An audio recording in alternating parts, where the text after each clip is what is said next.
L'étymologie du mot travail est terrible, elle vient du latin trepalium, instrument de torture. Et depuis des siècles, effectivement, les humains sont victimes du travail. Ils sont donc torturés par cela pour vivre. On a mis en place des systèmes qui nourrissent allègrement, qui nourrissent grassement quelques fortunes, quelques familles, au détriment en fait de l'ensemble de la population. L'humain, l'être humain, je dirais, qui n'est pas le grand fortuné dirigeant de ce monde, est un esclave moderne aujourd'hui. Parce qu'en fait, on travaille pour quoi? On travaille pour de l'argent, pas parce qu'on aime ce qu'on fait. Forcément, 80% de la population humaine travaille pour de l'argent. C'est de la prostitution. On a tous à penser, on pense tous un peu négativement des prostituées. On se dit, oh, elles vendent son corps pour de l'argent. Mais qu'est-ce qu'on fait quand on travaille? Je vends mon cerveau, je vends mon temps pour de l'argent. Je vends mon membre, un membre de mon organe humain. Peut-être mon cerveau, ma tête ou quelque chose comme ça, mes bras, si je fais de la manutention, pour de l'argent, c'est de la prostitution. C'est pas à la hauteur de la dignité humaine au XXIe siècle. Parce que dans un système qui pense avec une logique, il faut un salaire, il faut que les personnes gagnent à la sueur de leur front ce dont ils ont besoin pour vivre. Alors que ce dont on a besoin pour vivre, on n'a pas à le gagner à la sueur de notre front. De fait, en tant qu'être humain, cela devrait être fourni. On est capable de s'organiser pour que ce soit fourni. Et à ce moment-là, effectivement, on peut remplacer par les machines et on peut commencer à produire des choses intéressantes, à essayer d'aider les autres. Quand vous passez votre journée à souffrir au travail, vous n'avez pas envie, en rentrant le soir, d'aller tenir la main de quelqu'un dans un hôpital, quelqu'un qui souffre, d'aller aider quelqu'un. Mais quand vous avez passé toute la journée à faire ce que vous aimez, vous avez encore plein d'énergie, vous avez envie en fait de produire des choses positives. Donc si on veut un monde meilleur, il faut surtout nous libérer du travail et de l'argent. Aujourd'hui, le problème que l'on rencontre, c'est que nos politiciens que nous avons élus prennent le pouvoir. Ils prennent le pouvoir sur qui? Sur le système, c'est vrai, le système dont ils sont les détenteurs, mais ne sont pas les grands maîtres, hein, parce que la plupart de nos politiciens aujourd'hui sont quand même des marionnettes des grandes familles riches de la planète, et ils ont le pouvoir qui leur est octroyé avec la limite juste ce qu'il faut pour qu'ils n'empiètent pas sur le territoire des grandes fortunes. Cependant, ils ont ce pouvoir-là actuellement et ils nous embarrassent énormément avec leur système. Ils nous concoctent des lois pour réduire de plus en plus nos libertés, notre espace de liberté. Tout cela, c'est très négatif et ce système nous démontre bien qu'il ne fonctionne pas puisqu'on arrive à un effondrement de l'économie, on arrive à des tensions qui nous entraînent à des guerres épouvantables dans tous les coins de la planète. Le système de la démocratie, c'est-à-dire ce système de l'humanité actuelle, a fait ses preuves. Il est incapable de gérer véritablement une humanité. Le bien-être de la vie, ça passe par l'amour. L'harmonie, ça passe par l'amour. Et effectivement, les politiciens, sortant d'un système basé sur l'argent et le pouvoir, et lorsqu'ils rentrent dans leurs écoles dites grandes, eh bien, ils vont amplifier, à mon avis, c'est ma vision des choses, cette obsession pour le pouvoir et pour l'argent. Donc en fait, ils ne sont là que pour une chose, pour avoir le pouvoir, pour avoir l'argent, pas pour le bien des autres. Le bien des autres, c'est un moyen pour faire croire aux gens qui s'y intéressent, pour que les gens votent pour eux, parce qu'ils parlent de démocratie, mais ça les embête la démocratie. Ce qui les intéresse, c'est d'utiliser la démocratie pour leur monarchie, parce que c'est une espèce de monarchie qui est pratiquée actuellement. Et puis il y a les pouvoirs, enfin, ils fonctionnent avec le pouvoir financier, enfin, c'est tout un système qui s'intéresse à une caste particulière et jamais au bien-être de la population. C'est un nouveau modèle de société qui, on espère, va remplacer le modèle de société actuel. Ce système de démocratie qui a été propagé, qui avait de très bonnes intentions, mais qui malheureusement ne marche pas très bien et qui est en chamboulement en ce moment. Donc on espère pouvoir le remplacer avec le paradisme qui est, comme le nom l'indique, paradis, un paradis terrestre.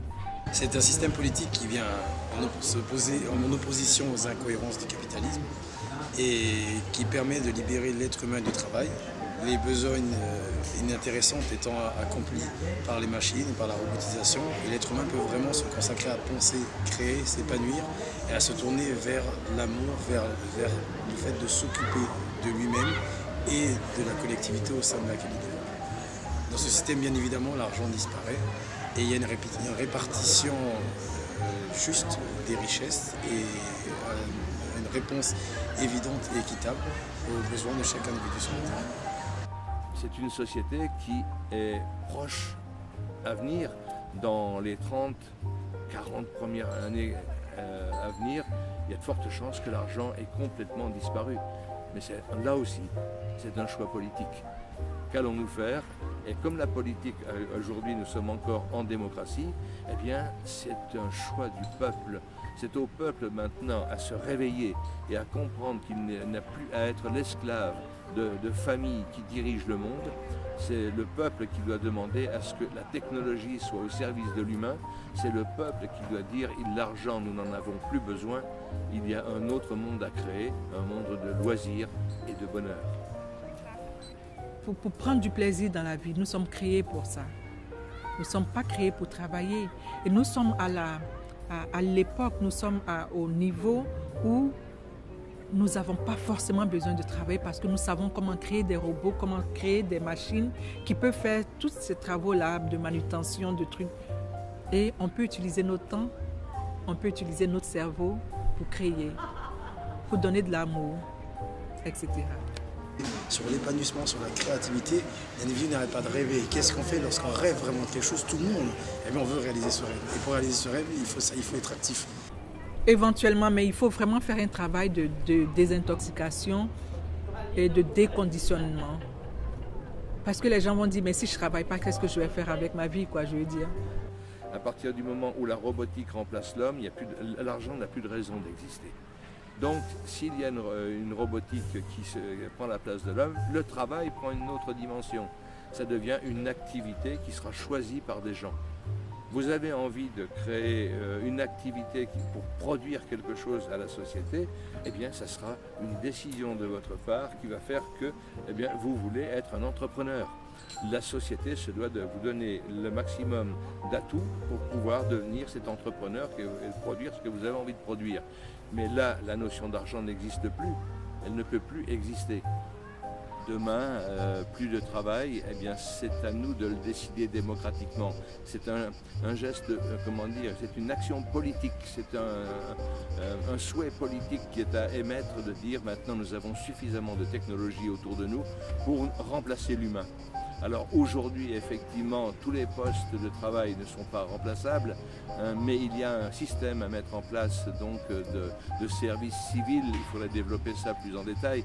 Mais tout d'abord, mettre un maximum de robots au poste où les robots peuvent véritablement remplacer l'être humain. Et là où on ne le peut pas encore, instituer un service civil qui permettrait peut-être pendant 7 ans de la vie d'un individu d'apporter sa contribution à la société qui ne serait plus un travail.